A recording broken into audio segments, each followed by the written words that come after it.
I love strategy games, but I did not give Rise of Kingdoms a try recently. It was literally a long time ago. Hence I decided to make this video. One of the other reasons is that I have played a lot of strategy games like Age of Empires, Age of Origins or State of Survival. I saw some comments that stating that Age of Empires is Rise of Kingdoms too, which did encourage me somehow to find out if this is true. At first glance, it might look like they are twins. Before we start, let me simply introduce Rise of Kingdoms. It's a multi-civilization strategy game where you build your city, treat troops, explore the world, assess your alliance, and fight together. The game has achieved enormous success since its launch in 2018, and it remains one of the most major mobile SLG references globally.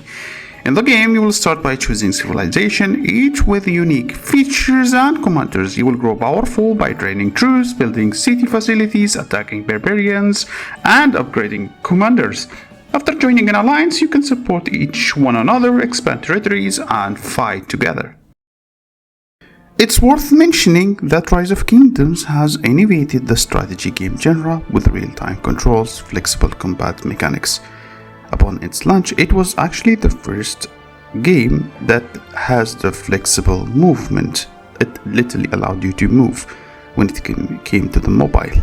Since then, many SLG games have tried to replicate Rise of Kingdoms battle mechanics.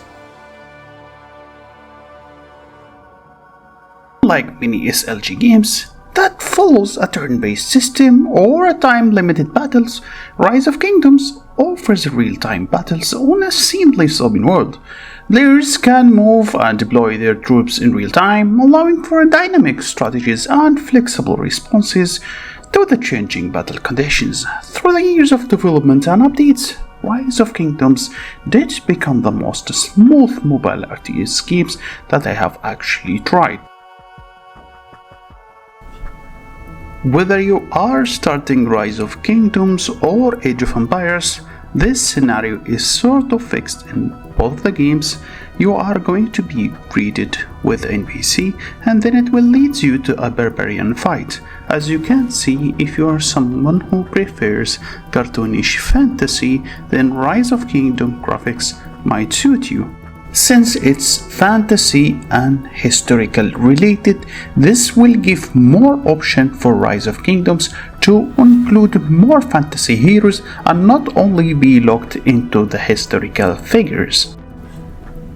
When it comes to controlling your march or sending your hero outside or gathering resources or attacking players or attacking barbarians, I believe all of the mechanics are very similar when it comes to Age of Empires or Rise of Kingdoms.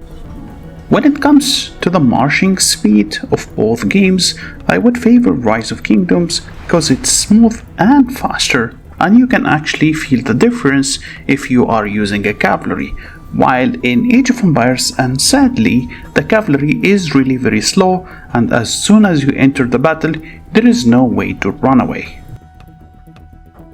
When you join an alliance in Rise of Kingdoms, members can collaborate to grow faster by farming, expanding territories, upgrading alliance technology, and participating in battles together. If someone tries to attack you, your alliance can basically send troops to your city for defense. Additionally, all members can donate resources to research alliances technology. Once research is complete, everyone shares the benefits. In short, active players build strong alliances, which in turn enables faster growth.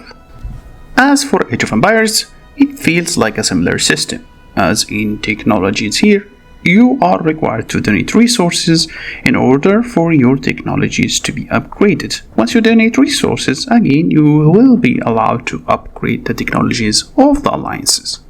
There are multiple ways to obtain heroes in both games. All of them are sort of similar with the exception of few differences on Age of Empires. Rise of Kingdoms allows you to obtain heroes by one of the following things.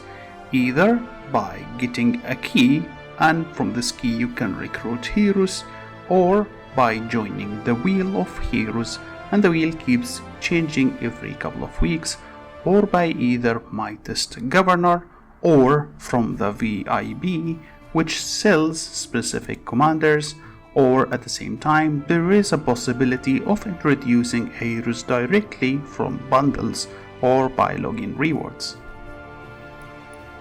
On the other hand, to obtain heroes on Age of Empires, it follows the same system with the exception of two things which I'm going to refer to but after I explain to you the system.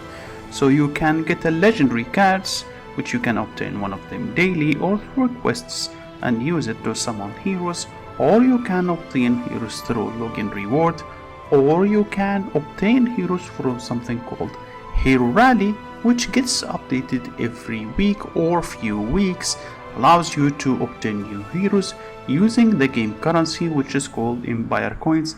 It is similar to gems and they have a wheel system which again exists in Rise of Kingdoms. Those daily quests are going to give you specific legendary hero, and there is an event that comes in which you can rally monsters. Once you rally those monsters, it's going to give you flags in which those flags can actually give you one of the decent heroes, legendary heroes on the game. You could say when it comes to Rise of Kingdoms, it is just similar to the Luther's trial. So basically, once you kill barbarians on the case of Rise of Kingdoms, or when you kill tribes on the case of Age of Empires, they are both during this event are going to drop flags. Those flags can be rallied to give you a nice hero early on. The same goes for both games. And those items could be saved if you wish to rally them later on and not during the event. I don't plan on making this video long, so I'm going to be short when it comes to the hero system on Age of Empires and Rise of Kingdoms. So in short, the march in Rise of Kingdoms requires you to upgrade 2 heroes only, so you can only focus on 2 heroes, while in Age of Empires it requires you to upgrade 3 heroes. So this means it would take you less time to maximize the heroes in Rise of Kingdoms. Before I go on and share the rest of the videos, I would like to put some summary and very important points. Rise of Kingdoms has been running for many years and it does respect its players. They have a strong social atmosphere among the player community, and recently they have been giving the players what they want when it comes to the update.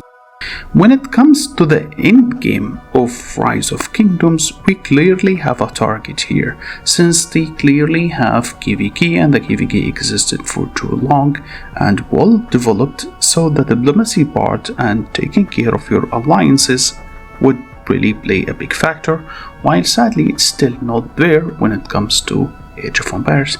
So clearly, if you are looking for a game which has a clear path and end game here, Rise of Kingdoms will eventually take the crown.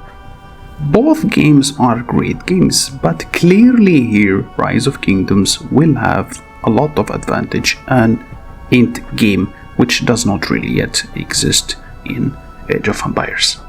I hope you did enjoy my humble video, and keep in mind this is basic comparison between the games. Maybe in the future I will redo the video again when things changed and new features or updates get released by both games. Thank you so much for watching and have a wonderful day.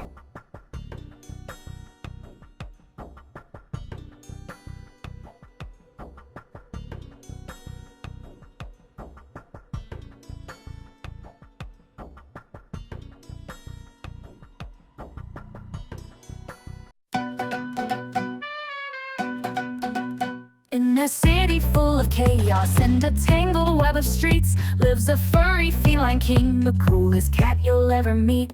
He's got muscles like a lion, a strut that's straight up mean, with a swagger and a purr that makes the ladies scream. He's Catzilla, the beast of the block. When he rolls up, the whole place rocks.